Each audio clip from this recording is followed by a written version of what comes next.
Have you ever visited Edinburgh? Beautiful city, no matter what time of year you go. The castle that sits at the center of the city is awe-inspiring, looking down on the surrounding area from the mount. The peaks and the valleys of the land have resulted in a city that flows with the landscape. Streets that surround can be steep, with the numerous sprawling alleyways even steeper. It is here that we find the flesh market close. It could be mistaken for any other darkened causeway in the city. It sits among the shops and tourist traps, relatively non-threatening, and can be used as a shortcut to get down to the station if you're in a hurry. The name has been justified through some who point out that flesh markets were a local term for butchers, and through others who suggest it as a hangout of women of the first vocation. These are incorrect. There is a market on the close, but flesh is not the product. It is the currency. Market hours are dusk until dawn, and the entrance fee is one mouthful of your own blood. Prepare a glass and progress down the alley. As you get halfway down, swig from the glass and spit it against the wall. The blood will bubble and spread across the wall, coagulating into a hardened scab. This will start to flake and scatter. A rather anticlimactic door will be revealed beneath. Stepping through is disorienting, as logic will tell you you are stepping into a building. The space you are stepping into has no walls, with darkness shrouding the edges. It is at the penumbra, that is a number of stalls that are set up, run by individuals who look like market traders from across the globe. From Arabian merchants to Cockney grocers to New York street conmen, all of their clothes are splattered with blood and offal. These figures will entice you to come speak with them and will gesture to numerous signs around their stalls regarding the sales they are currently having.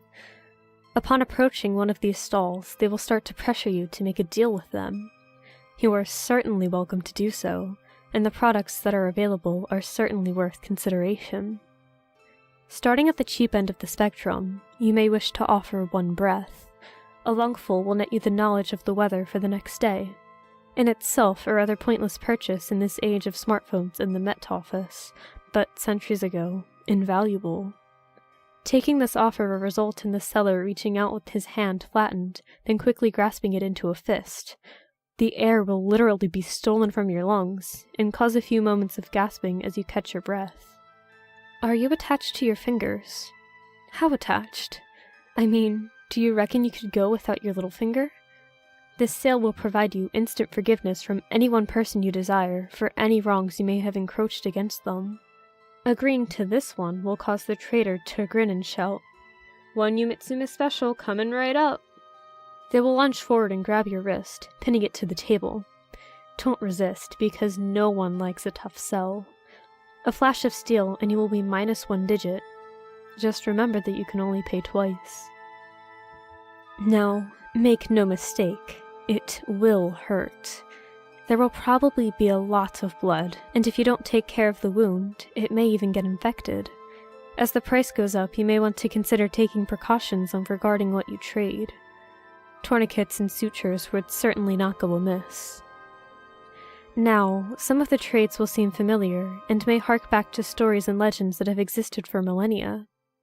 This is the influence the market has had on our culture, leaching in over the centuries. A pound of flesh will make it impossible for the next person you make a trade with to renege on the deal. Especially useful if you don't trust the company you keep. It has no use within the market, as all of the traders here are trustworthy, and will honor a purchase to the letter and the spirit. Best to leave this transaction until last. How about one of your eyes? Depth perception is overrated anyway. Offering up one of them will allow you to converse with our avian friends.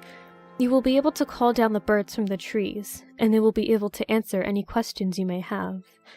It is advisable that you avoid ravens. They have their own agenda, and it is not in your best interests. The salesman will grab you around the throat and slowly prise his fingers into the socket. A snap of the wrist and your visual organ will rest in their palm. Another snap, and it will disappear. It is at this point that you may want to consider stronger measures to ensure your survival of payment. In this strange little world, or ours, the market is hardly the strangest. Artifacts and incantations exist that allow the body to continue to function long past the point at which mortal coils would be shuffled from. One or two can be picked up here, but few are willing to live without their sexual organs. It seems eternity is that a little bit colder without the ability to get your rocks off. I'm not going to go into detail as to how these are taken. Suffice to say that it is unpleasant and messy. At this point, the prices become a little more vital.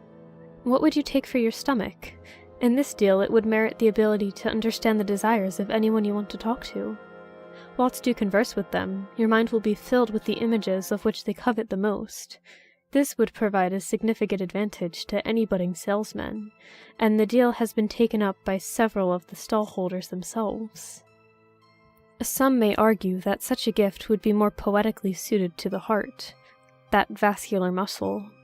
However, it is a part of an altogether different deal. By bartering with your heart, you can guarantee the happiness of any given individual for the rest of their life, however long that may be. The removal of these types of organs can be significantly painful, but the dealers will allow you a moment to prepare yourself before they produce a short, keen blade. One practice swipe later, and they will be digging into your tissues. They have an unerring accuracy and a level of cleanliness that rivals any surgeon. Now, it is acknowledged in some places that once a deal has been sealed, a buyer may have second thoughts and may want to back out. This is not one of those places. Most of the contract is left unspoken, but you are expected to have done your research. The buyout clauses are a killer. Whilst most of the body can be put on the table, there are limitations. The fact of the matter is that the brain is the seat of sentience, and cannot be fully placed in. I say fully.